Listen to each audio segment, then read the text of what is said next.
السلام علیکم ناظرین، آپ دیکھ رہے ہیں ذیشان سید یوٹیوب چینل۔ ناظرین، بات کریں گے سائفر کیس کے سزا سنانے والے جج کے خلاف شکنجہ سخت۔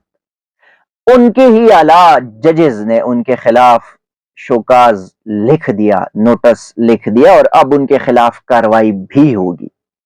دوسری جانب بات کریں گے کہ صحافی اسد طور کو ضمانت مل گئی، مگر تاخیر کیوں؟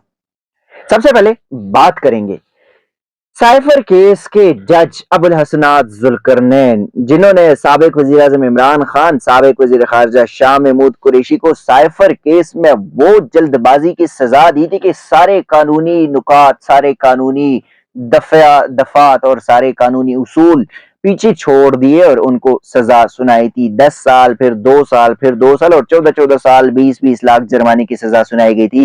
حالانکہ اسی سائفر کیس میں سپریم کورٹ نے بڑا ڈیٹیل ججمنٹ دی تھی۔ اسی سائفر کیس میں اسلام آباد ہائی کورٹ 2 دفعہ ٹرائل روک کے اثر نو کہہ چکا ہے، اور پھر اس کے باوجود بھی وہ سزا دیے گئے۔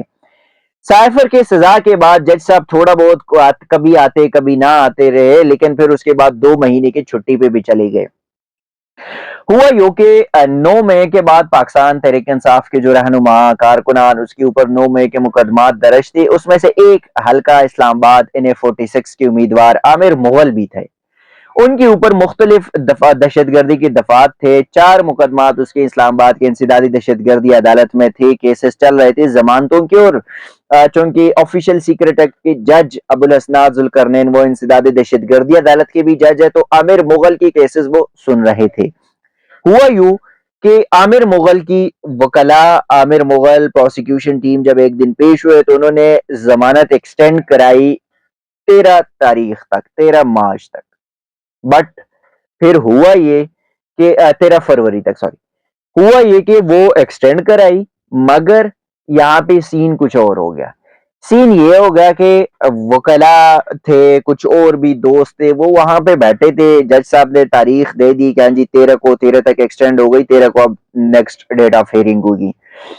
جیسے یہ لوگ نکل رہے تھے کورٹ روم سے، تو اس وقت ایک جو خلائی مخلوق کے 2-3 لوگ تھے وہ کورٹ روم پہنچ گئے، یعنی کہ ابوالحسنات ذوالقرنین سے ملاقات کے لیے۔ اب وہاں پہ جو وکلاء تھے یا کچھ اور جو دوست تھے، جو سورسز تھے ذرائع کے مطابق، وہ انہوں نے کیا یہ کہ انہوں نے کوشش کی کہ موبائل نکال کے نا ان جو اسپیشل مخلوق آئے تھے ان کی کوئی تصویر وغیرہ بنا لے، لیکن پولیس نے ان کو بنانے سے روکا، منع کیا اور جلدی جلدی اس کو وہاں سے نکال دیا۔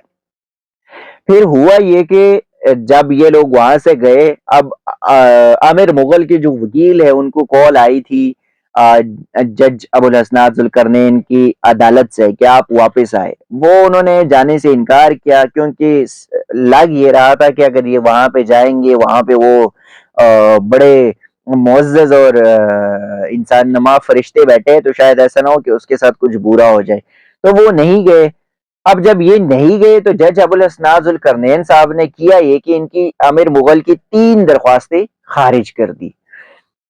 جب درخواستیں خارج کی، اس فیصلے کو اسلام آباد ہائی کورٹ میں چیلنج کیا، اور ہائی کورٹ کے ڈویژن بینچ جسٹس میاگ الحسن اورنگزیب اور جسٹس ارباب محمد طاہر نے سماعت کی۔ یہ ساری کہانی اس کو عدالت کو بتائی گئی، پٹیشن میں لکھی، اور پھر ہوا یہ کہ اسلام آباد ہائی کورٹ کے ڈویژن بینچ نے عامر مغل کی ضمانت کنفرم کرائی، اور ضمانت کنفرم کرانے کے بعد جب ڈیٹیل ججمنٹ آیا تو ڈیٹیل ججمنٹ میں سنگین الزامات جو لگائے گئے تھے اس پہ ابوالحسنات ذوالقرنین کے خلاف کارروائی کے لیے جو انتظامیہ کمیٹی ہے ان کو نوٹ لکھا کہ آپ اس معاملے کو ایڈمنسٹریٹو سائیڈ پہ دیکھ لیں۔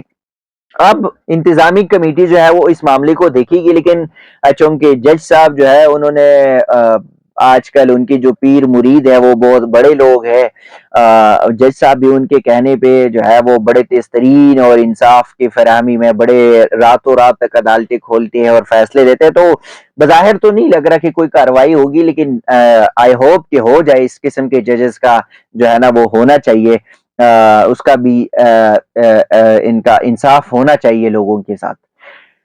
تو اب یہ معاملہ بھی زیر بحث ہوگا۔ دوسری جانب اسد طور صحافی، جن کو 23 فروری کو FIA نے نوٹس کیا کہ آپ نے سپریم کورٹ کے ججز یعنی کہ قاضی فائز عیسیٰ کے خلاف عرض سرائی کی ہے۔ پھر انہوں نے اسلام آباد ہائی کورٹ میں درخواست دی کہ ہراسگی سے مجھے روکے. ہائی کورٹ نے اس کو ہراسگی سے روکا لیکن گرفتاری سے نہیں روکا. 26 کو دوبارہ نوٹس آیا. 26 کو اسد طور ایف آئی اے کے سامنے پیش ہوئے اور ایف آئی اے نے ادھر سے گرفتار کیا.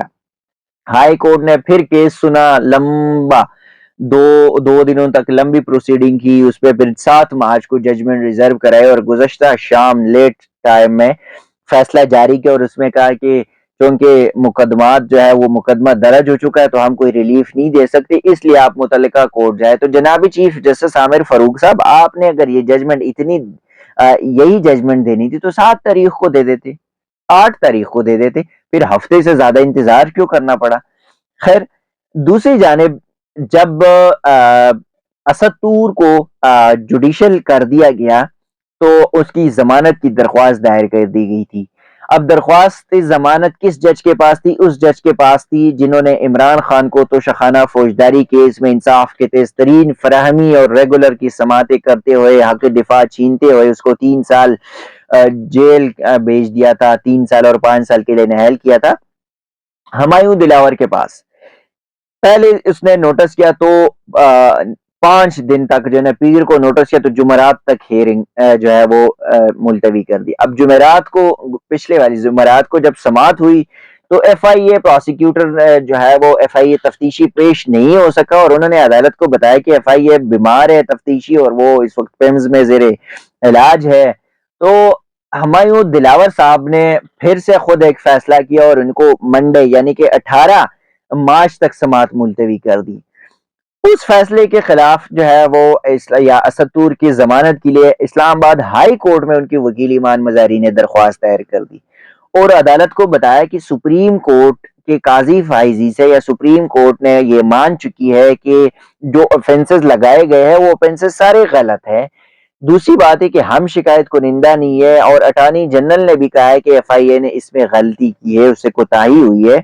لیکن اس کے باوجود بھی چیف جسٹس عامر فاروق نے کہا کہ مجھے پتا ہے کہ اسد طور صحافی ہے, سپریم کورٹ کی یہ ڈائریکشن ہے, بٹ میں لیگلی قانونی طریقے سے جاؤں گا, میں ایڈمنسٹریٹو طریقے سے اس کو دیکھ لوں گا.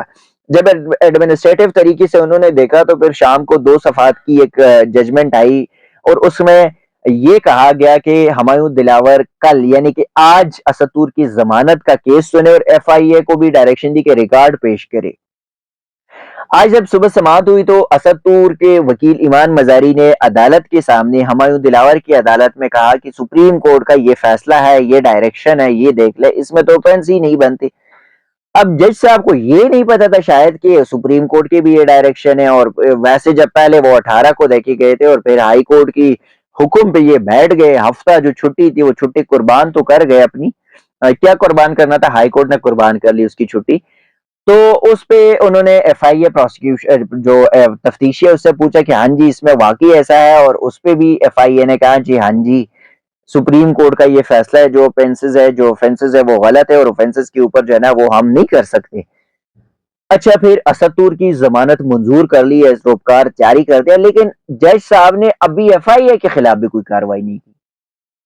کم از کم آپ کو یہ کاروائی تو کرنی چاہیے کہ ایک بندے کو 20 دنوں تک آپ نے جیل میں رکھا, کس کھاتے میں رکھا, اس کی سزا کیا, یہ سزا کیوں تھی, اس کا گناہ کیا تھا جو آپ نے 20 دنوں تک رکھا, اور آخر میں آپ کہہ رہے کہ جی ہم سے غلطی ہوئی ہے.